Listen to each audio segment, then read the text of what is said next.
Assalamualaikum warahmatullahi wabarakatuh. Nama saya Muhammad Izakil Wafi bin Muhammad Sofwan. Saya akan mendeklamasikan sajak yang bertajuk Merindui Buku karya Samad Said. Inilah denai jejak seni ke hati. Puncak fikir yang indah sekali.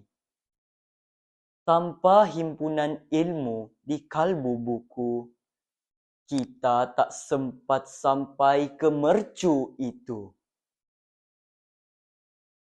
Di sini, diri sentiasa di taman, menikmati unggas dan puspa menawan. Di sinilah vista buku saraf seni meranum akal mematang peribadi.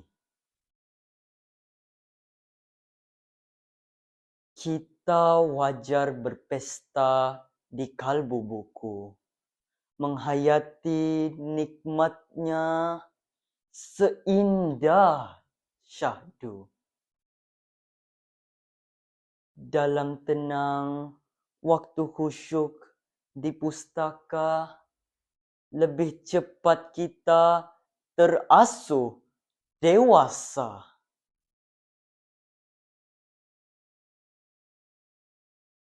Buku adalah denyut nadi utama, penting bagi minda waras manusia.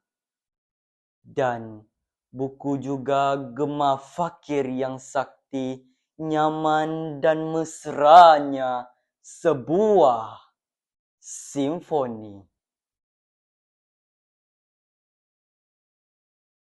Kita memupuk insan yang luhur budi melalui tapisan hikmat berseni.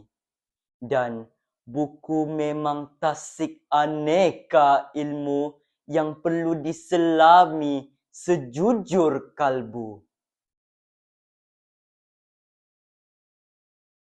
Buku mengasuh diri sasa bersuara, membaca menjadi jambatan bertuah.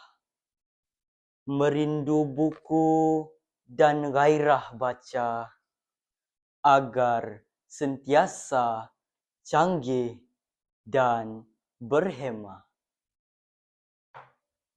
Sekian, terima kasih.